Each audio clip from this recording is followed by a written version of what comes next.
Do you know that the easiest way to lose millions of naira in real estate is by buying the property with a fake survey plan or buying the property without knowing what a survey plan is at all? When people want to buy a property from, when they want to invest in real estate and their broker, I've often heard over 80% of my clients say something like, destatelord, I want to consult my lawyer so that I'll avoid scam. But it's very, very rare for me to hear any investor saying that I want to consult my surveyor to avoid scams. But the truth of the matter, and here's the twist, is that a surveyor is as important as a lawyer. Less for me, I say a surveyor is more important than a lawyer. In fact, it's times 10 important than a lawyer, and I'm going to tell you why.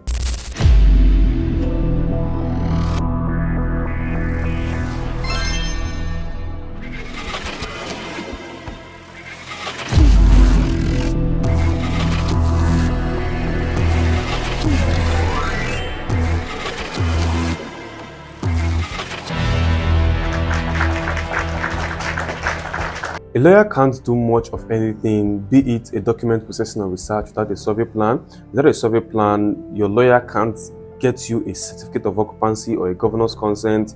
Your architect cannot draw a building plan without a survey plan because your architect needs to know the actual measurement of the properties. So without a surveyor, you will not know the form of acquisition of that property you're about to buy. So in Nigeria, there are three forms of acquisition of a landed property.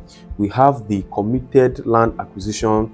Now, the committed land is all those lands that have been mapped out by the government for a certain purpose, for a specific purpose, for a public purpose. Example of those lands is those lands that were mapped out for road construction, public school construction, universities, federal hospitals, all these things. In the states, they have a lot of land that are committed that if you want to go and buy, they'll tell you, this land is a committed land. The government has it for so and so specific purpose.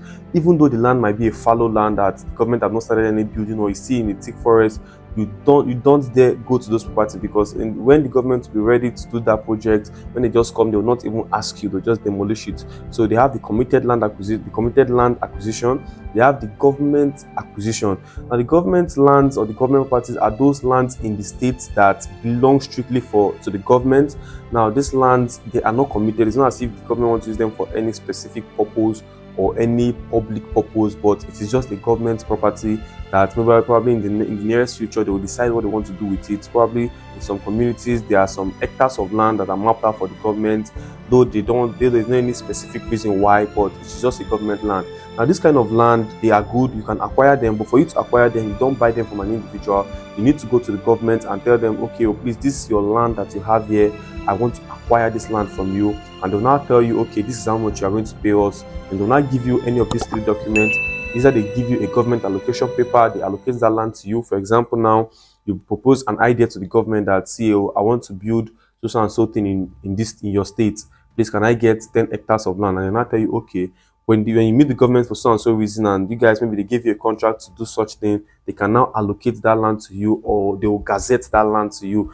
Gazette means they will now exercise their right on that property. They will remove all the title, all the rights they have on that land. They will now gazette it to you. These are the documents the government will give to you, showing that, okay, we've transferred the title from this government land to this person.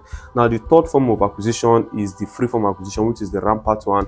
The free form lands are the lands that you can acquire from an individual. The government does not have any claim, any interest on that property whatsoever. Even though they decide to have any claims or any interest on that property in the future, they make sure they compensate the owner of that free form property duly. So the major issues is that this is one of the major reasons why people run due diligence before they buy a property.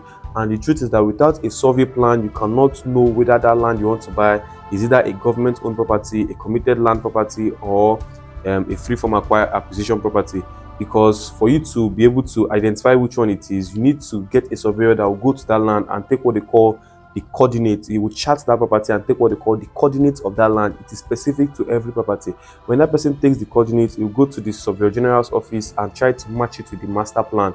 If the coordinate falls into any of the government property or the committed property, then that land is a no-no. So this is why I tell you that a surveyor is even more important than a lawyer, because a lawyer cannot do this. A lawyer cannot go to site and get a coordinate of a land, but a surveyor has the right, has the tools, the expertise to do this. Without a surveyor, you cannot also know the exact measurement of a land. The surveyor is the one who goes to the land and does the measurement. So if you without a survey, you don't know, you can never know the exact measurement of that property you're about to buy. So most of the times you might end up buying a property thinking you bought a 1,000 square meter or a 750 square meter, when in reality what you bought is a 400 square meter or a 500 square meter plot of land.